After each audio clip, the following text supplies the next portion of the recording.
નમસ્કાર મિત્રો, આજના વિડીયોમાં આપણે CCE 2024માં પૂછાયેલા LCM અને HCFના દાખલાઓ માત્ર શોર્ટકટ ટ્રીકથી સોલ્વ કરીશું. આ વિડીયોમાં ખાસ વાત એ છે કે દરેક દાખલા પછી તમને પ્રેક્ટિસ માટે એક ટેસ્ટનો સવાલ પણ આપ્યો છે. તો આ સવાલોના જવાબ કમેન્ટમાં 1, 2, 3 એમ લખીને જરૂર જણાવજો. ચાલો શરૂ કરીએ. મિત્રો, આજના પહેલા દાખલામાં આપણે 22, 44 અને 66નો LCM શોધવાનો છે. આના માટે આપણે એક જબરદસ્ત શોર્ટકટ ટ્રીક વાપરીશું. કોઈપણ શ્રેણીનો LCM હંમેશા તેમાં રહેલી સૌથી મોટી સંખ્યા જેટલો અથવા તેનાથી મોટો જ હોય છે, એટલે અહીં આપણો આન્સર 66 કે તેનાથી મોટો જ આવશે. હવે જો આપણે 44ને જોઈએ તો તેમાં 4નો ભાગ રહેલો છે જે 66માં પૂરેપૂરો આવતો નથી. એનો મતલબ એ થયો કે આપણો આન્સર 66થી પણ મોટો જ હશે. હવે જો તમે ઓપ્શન ચેક કરો તો A, B અને C ત્રણેય ઓપ્શન 66 કે તેથી નાના છે, એટલે આપણી પાસે ફક્ત એક જ ઓપ્શન વધે છે અને તે છે 132. આમ કોઈપણ લાંબી મેથડ કે ભાગાકાર કર્યા વગર ઓપ્શન પરથી જ આપણને ખબર પડી જાય કે ઓપ્શન ડી આપણો સાચો આન્સર છે. હવે આ ટેસ્ટના સવાલનો જવાબ કમેન્ટમાં જણાવો.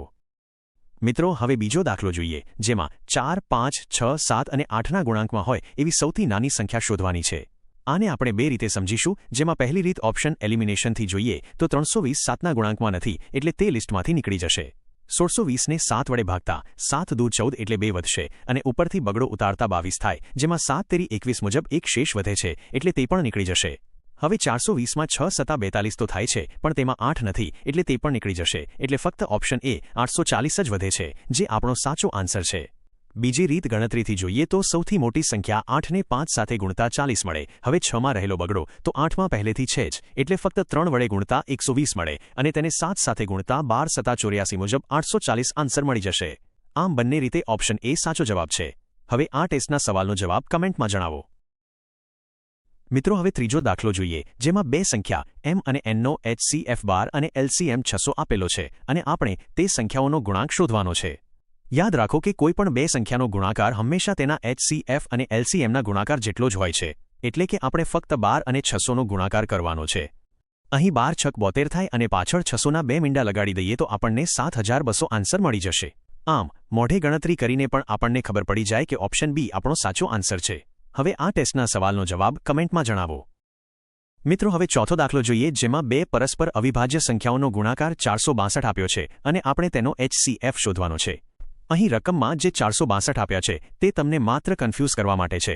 એક વાત હંમેશા યાદ રાખજો કે જ્યારે પણ બે સંખ્યાઓ પરસ્પર અવિભાજ્ય હોય ત્યારે તેનો HCF હંમેશા એક જ હોય છે, કારણ કે તેમની વચ્ચે એક સિવાય બીજો કોઈ કોમન ફેક્ટર હોતો નથી.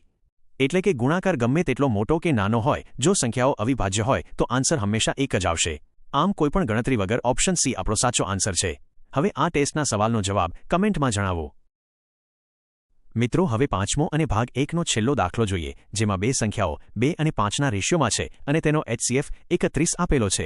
અહીં આપણે કોઈ લાંબી ગણતરી કરવાની જરૂર નથી. બસ એક સિમ્પલ લોજિક યાદ રાખો કે જ્યારે પણ સંખ્યાઓ રેશિયોમાં હોય અને HCF આપેલો હોય ત્યારે તે HCFને રેશિયો સાથે ગુણવાથી જ આપણને મેઇન નંબર્સ મળી જાય છે.